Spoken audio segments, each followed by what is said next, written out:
जयशंकर जी आप तो जानते ही, गुरु भैया आप भी जानते हैं। हाँ तो मैं अपने कपड़े अपड़े लेकर सब चला गया। अब मैंने कहा 2022 का जब चुनाव का रिजल्ट आएगा शरद जी, तो उसके बाद ही जो है अब मैं देहरादून आऊंगा। फिर अचानक ऐसी परिस्थिति पैदा हो गई कि हमारे यहां फिर से परिवर्तन हो गया। अब मैं सच बता रहा हूं आपको, किसी भी राष्ट्रीय कार्यालय से, प्रदेश के कार्यालय से, किसी नेता का, किसी पदाधिकारी का, किसी ऑफिस बियरर का एक का भी फोन नहीं आया कि तुम्हें मुख्यमंत्री बनाया जाए। विश्वास करेंगे आप लोग? किसी का फोन नहीं आया। और जब विधानमंडल दल की बैठक हो रही थी तब तक भी मुझे नहीं बताया गया। और मेरी आदत थी कि थोड़ा मैं संकोची स्वभाव का रहा शुरू से, तो मैं सबसे आगे नहीं बैठता था, मैं पीछे जाके बैठ गया। और ऐसे नरेंद्र सिंह तोमर जी हमारे प्रभारी थे, उसके उस दिन के पर्यवेक्षक के रूप में आए थे, और 15-20 मिनट बैठक शुरू हुई, और 15-20 मिनट के अंदर ही जो है उन्होंने वो खड़े हुए और उन्होंने कहा कि पुष्कर सिंह धामी को जो है विधायक दल का नेता चुना जाता है।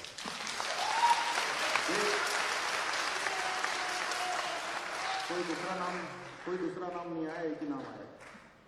ये किसी पार्टी में संभव नहीं है, किसी पार्टी में संभव नहीं है। यानी कि मैं ये कहना चाहता हूं आने वाले हमारे नौजवानों से, युवाओं से, कि जो काम करता है उसके काम की हो सकता है थोड़ा देर हो जाए, कई बार किसी की नजर न पड़ पाए, लेकिन अंततः नजर में आ जाता है। देर होगी लेकिन अंधेर नहीं होगी। और हम लोग अगर कर्म करते रहें तो सही बताऊं तो सब भगवान तय करता है। नहीं तो क्या है कि दूसरी पार्टियों में कोई इधर से सिफारिश लगाता है, कोई उधर से लगाता है, कोई इधर खींचता है, कोई उधर पूछता है, कहते लाइजनिंग करते हैं, कोई ऊपर जाते हैं, नीचे जाते हैं। लेकिन हमारी पार्टी में मैंने अपना उदाहरण बताया, नॉट ए सिंगल मैन। न किसी ने मुझसे बात करी, न मैंने किसी से बात करी, और काम दे दिया। 4 जुलाई से मैं मुख्य सेवक के रूप में, जिस दिन से मैंने पद और गोपनीयता की शपथ ली है, लगातार जो पार्टी ने मेरी काम दिया है, मैंने हर स्टेटमेंट में कहा कि पार्टी मेरी मां है। तो लोगों ने कहा कि आपके सामने बड़ी चुनौती है, तो चुनाव आने वाला है, आप ऐसे समय में मुख्यमंत्री बने। मैं सच बता रहा हूं आपको कि एक दिन भी मेरे चेहरे पर जयशंकर भाई साहब इतनी सी भी शिकन नहीं आई। उसका कारण जानते हैं क्या है? मुझे जगह जगह से शुरू में लोग कहते थे माहौल बहुत खराब है, माहौल अच्छा नहीं है, माहौल अच्छा नहीं है, यहां खराबी है, वहां खराबी है, एंटी इनकम्बेंसी है। लेकिन आप सबके आशीर्वाद से मैंने 18 घंटे 20 घंटे, जितना सोने के अलावा 4 घंटे 3 घंटे से ज्यादा मैं सोया नहीं। और आज आप देख रहे होंगे, आप सब लोग सुन रहे होंगे कि उत्तराखंड में आज माहौल जो है पूरा बदल गया। और शिकन न होने का कारण यह है, गुरु जी जो आपसे सीखा हम लोगों ने, शिकन न होने का कारण यह है कि एक दिन भी जो काम मिला है उस काम में इतनी तनिक भर भी जो है ढिलाई नहीं करी है। जो कर सकते हैं कर रहे हैं, बाकी भगवान की इच्छा। तो लोगों ने कहा, मैं हर भाषण में जाके बोलता हूं कि भाव में भगवान होते हैं, और जनता जो है हमारी भगवान है, वो हमारे भाव को जानती है, भाव को समझती है। आज उत्तराखंड हमारे देश के यशस्वी प्रधानमंत्री नरेंद्र मोदी जी के नेतृत्व में बहुत तेजी से आगे बढ़ रहा है। आप लोगों ने अभी पिछले दिनों देखा होगा, केदारनाथ में, केदारपुरी जो पूरे विश्व के लोगों की धर्म और आस्था की नगरी है, 2013 में वहां पर आपदा आ गई थी। आपदा में पूरा प्रांगण पूरा का पूरा जो है क्षतिग्रस्त हो गया था, काफी उसमें जो है नुकसान हो गया था। उस सारे को जो सैकड़ों वर्षों में क्या आज तक कभी किसी ने सोचा नहीं कि इस मंदिर का पुनर्निर्माण होना चाहिए। और पुनर्निर्माण भी ऐसा नहीं, वो भी पूरा मास्टर प्लान बनाकर भव्य रूप से, ऐसा भव्य रूप कि जिसमें 400 करोड़ रुपए के पहले और द्वितीय चरण के काम जो है 225 करोड़ के काम अभी पूरे हो गए। प्रधानमंत्री जी आए थे वहां अभी 5 नवंबर को। शंकराचार्य जी जिन्होंने पूरे देश को एक सूत्र में पिरोने का काम किया था, आज शंकराचार्य जी के बाद पूरे देश को एक सूत्र में पिरोने का काम पूरी कर रहे हैं, तो हमारे देश के यशस्वी प्रधानमंत्री नरेंद्र मोदी जी कर रहे हैं। उनके नेतृत्व में शंकराचार्य जी की समाधि का वहां पर लोकार्पण हो गया, वहां पर सरस्वती घाट बन गए, तीर्थ पुरोहितों के घाट बन गए। आने वाले समय में आप सब लोग हेली सेवा से तो जा ही रहे हैं, आने वाले समय में जो केबल कार होती है उस केबल कार से भी पहुंचेंगे। माननीय प्रधानमंत्री जी ने उसका भी विजन दे दिया। आप लोग बद्रीनाथ जाएंगे तो बद्रीनाथ जाने के लिए रास्ते अच्छे बन गए, 4 धाम ऑल वेदर रोड पूरी की पूरी तैयार हो गई। लगातार काम हो रहा है 4 धाम ऑल वेदर रोडों पर, जो नरेंद्र मोदी जी जब से देश के प्रधानमंत्री बने तब से। उसके साथ साथ जैसे भव्य केदारपुरी बन रही है, वैसे ही भगवान बद्रीनाथ जी का जो प्रांगण है उसका भी मास्टर प्लान तैयार हो गया है। उत्तराखंड सरकार माननीय मोदी जी के नेतृत्व में उसका मास्टर प्लान हमने तैयार कर लिया है और 250 करोड़ रुपए की धनराशि पहले चरण में वहां के लिए भी स्वीकृत हो गई है। जल्दी ही जो है उसका भी सारा नक्शा इत्यादि बन गया। आने वाले समय में आपको भव्य केदारपुरी और भव्य जो है बद्रीनाथ भगवान का दर्शन भी वहां पर होगा। गंगोत्री, यमुनोत्री, सारे धाम, हवाई कनेक्टिविटी बहुत तेजी से चल रही है। पहाड़ के अंदर रेल जाना, यहां तो रेल आसान है, हमारे बगल से मेट्रो निकल रही है अब, लेकिन पहाड़ में ऐसी जगह है, इतनी सारी जगह है कि उन सारी जगह पर रेल आज तक प्रत्यक्ष रूप से किसी ने देखी नहीं है।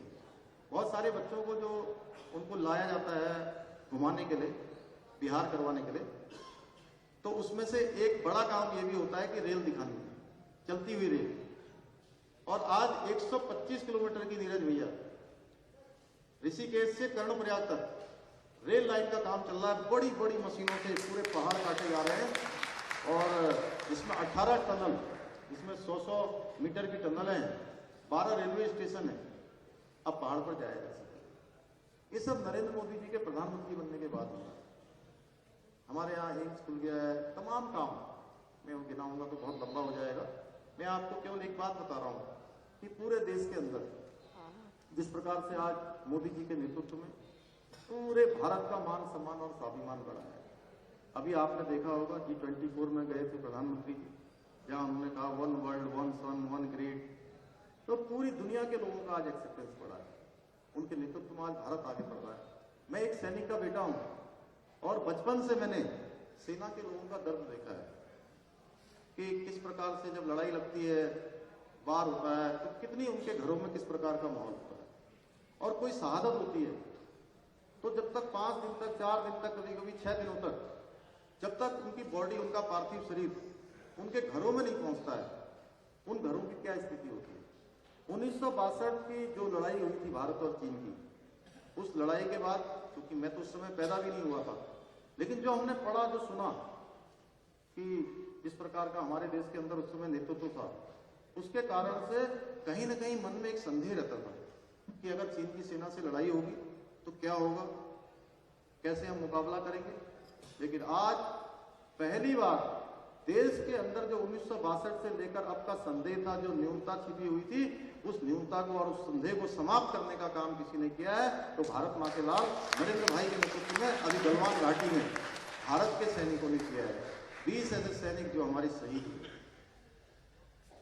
और क्यों न हो, हमारे देश में एक ऐसे मुख्य सेवक है, ऐसे प्रधानमंत्री हैं जो अपनी होली, अपनी दिवाली, अपना जन्मदिन कहीं और नहीं मनाते हैं।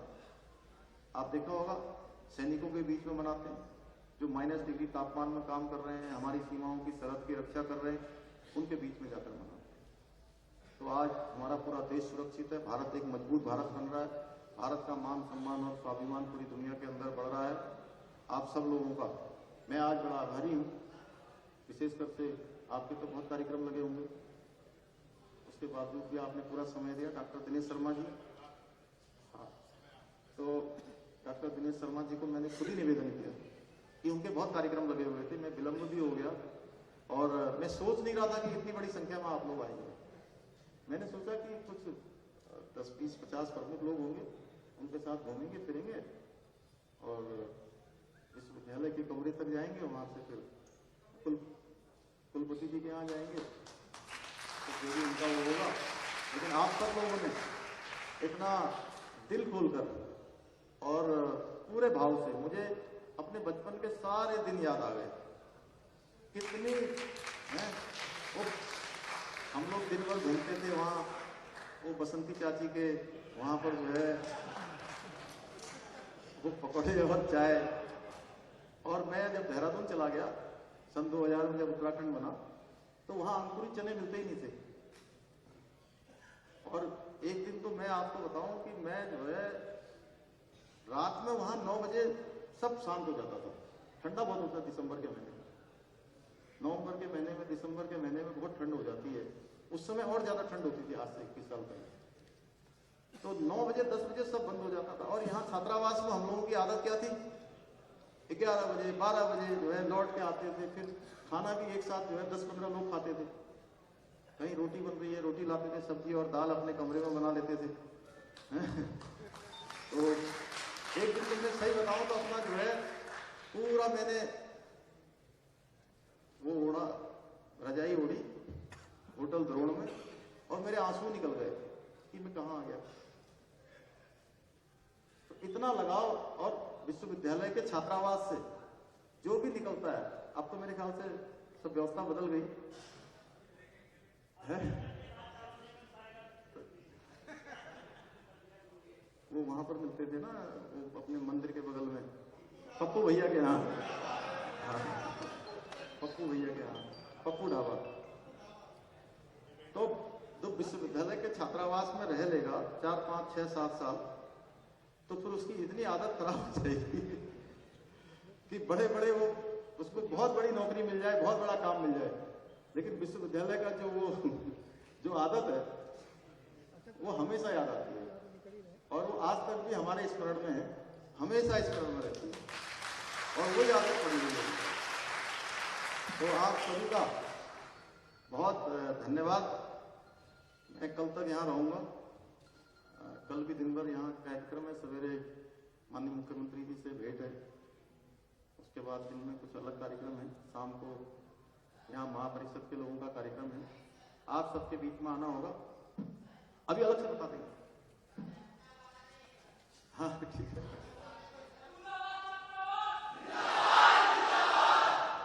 तो मैं अपने सभी जो नए युवा भाई हैं, सब युवा विद्यार्थी हैं, उन सभी को बहुत शुभकामनाएं देता हूँ कि जीवन में खूब मेहनत करिए, खूब मेहनत करिए।